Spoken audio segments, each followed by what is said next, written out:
Wala naman daw masyadong laman ang speech ni Bongbong Marcos Jr. sa ikatlo nitong State of the Nation Address. Ayon sa isang political analyst, misleading at political grandstanding lang daw ang iba niyang pinagsasabi. Narito ang balita ni Daniela Polite.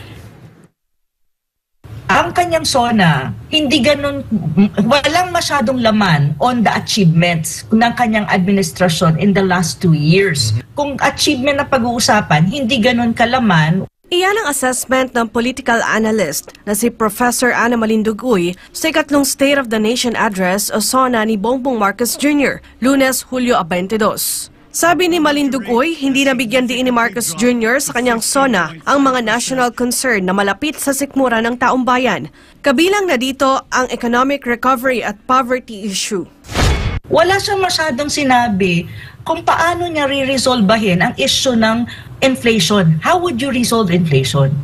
Kasi ang taas-taas ng inflation. Pangalawa, issue ng pagkakaroon ng mataas na sahod.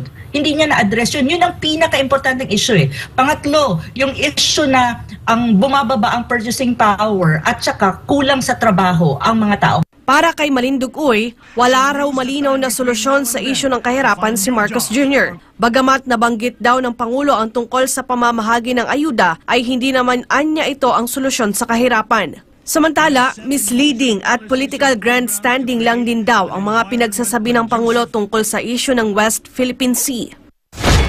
We continuously try to find ways to de-escalate tensions in contested areas with our counterparts without compromising our position and our principles. Ang West Philippine Sea ay hindi katang-isip natin lamang. Ito ay atin. At ito ay mananatiling atin hanggat nag-aalab ang diwa ng ating minamahal na bansang Pilipinas. Inula ng palakpak ang mga pinagsasabing ito ni Marcos Jr. Pero para sa political analyst, magulo at maaring magdulot ng bagong tensyon sa West Philippine Sea ang mga pahayag ng Pangulo. That was a very misleading statement, actually, to be very honest, no? Coming from the president, because the West Philippine Sea is not ours. It is disputed and being claimed by other claimant states. And actually, Vietnam probably or China will react. You de-escalate tension, yet you claim the West Philippine Sea, which is one part of the South China Sea, being claimed by two strongest claimants, Vietnam and China, you're saying, amin yan. So parang, are you de-escalating tension or you're creating a new tension? Para sa Diyos at sa Pilipinas kung mahal, Daniela Paulite, SMNI News. May sinasabi si J. Guevara, may pahabol daw pala siya, na marami daw pa, 200,000 daw pala talaga ang na-create na job ng administration. Ano yung mga trabaho na yan? Ano, J. Guevara? Barangay drug runner. Mga runner, mga pusher dumami. So, talagang marami rin naman. Marami, at least trabaho pa rin naman yan. Marami. Oo, Yung trabaho mga pa rin tambay. naman yan. Dati, tambay lang sila. Pusher na ngayon. Snatcher na ngayon yung iba. Oo. Diba, kanina lang, nanood tayo yung nag-viral sa Facebook. Ano? Tutorial kung paano Ay, kung matindi mga grabe na ngayon, yan, no? Ibang Grabe klase na talaga yung Isa pang hindi na pag-usapan dyan, Coach Oli, yung inflation at saka yung Maharlika Investment Funds. Sa tingin mo, kailangan ba dapat? Bakit sa tingin mo, hindi na pag-usapan yung Maharlika Investment Fund? Pangit naman talaga basta Maharlika. Funds. Easy. Yun na yun. Easy. Pondo yan, pondo pinag-uusapan. Pondo ba? Sorry naman. Di mo nililinaw eh. Tuloy. Pondo. So ayun, Coach Oli, Maharlika Investment Funds, dapat ba na-discuss o hindi? Kasi, di ba, parang flagship, nila yun eh. Flagship project nila yun eh. Hindi, wala talaga yun eh. Kasi, iiwasan nila yan dahil wala namang nangyari, wala namang ganap talaga dyan sa pondo na yan. Parang Maharlika funds ba yan o nawawalang funds na yan? Walang malinaw kung saan napunta na yan eh. Sa simula pa lang, questionable na talaga yung pondo na yan. Kaya, iiwasan yan. Sa katunayan, nadidinig ko nga, although hindi ko napanood ng buong buo yung SONA, pati nga daw si BP Saray, iniwasan. Ay, tama. Isa pang hindi na pag-usapan, Coach Oli, yung 1 million na pabahay per year. Hindi rin nila na-discuss yan. Sa bagay, no, sabi nga ni Banat Bay, since SONA 1, SONA 2, hanggang ngayon, wala pa tayong masyadong nararamdaman doon sa mga binitawan nila nung 1 and 2.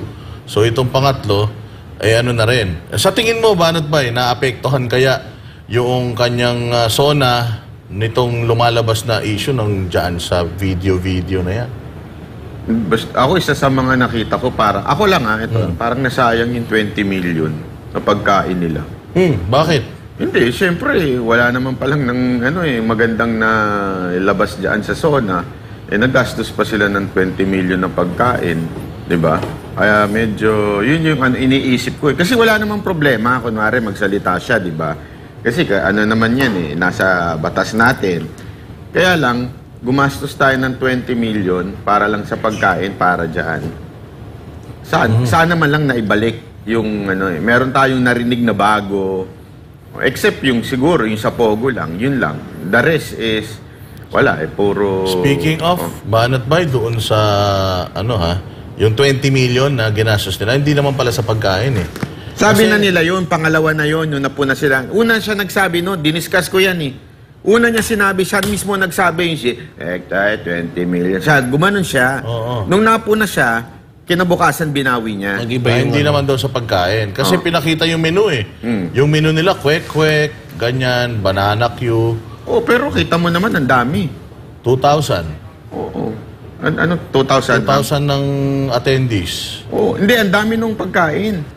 Hindi lang isa yun, marami yun Oo, pero kita mo naman, kwek-kwek. Magkano lang kwek-kwek Halo-halo, yun ang dessert nila. Doon siya nagluto. Doon siya waiter. Siya nag-book. Sa nag-bidding. Ano yun? So, kulang nga yung 20 million. May kaya paano yung mga middleman? Hindi, tsaka alam ko na kung bakit 20 million yun. Ang galing nung pagkain nila dun, no? Bakit? Yung mga nanonood kusang pumapalakpak kahit wala namang papalakpakan. No? Totoo yan. Kasi, totoo yan. Wala naman yung ibang mga sinabi dun ni BBM, okay naman So, papalakpak ng wala namang dahilan. Hindi, may kape kasi lahat yun. Kaya kinakabahan. Hyper silang lahat.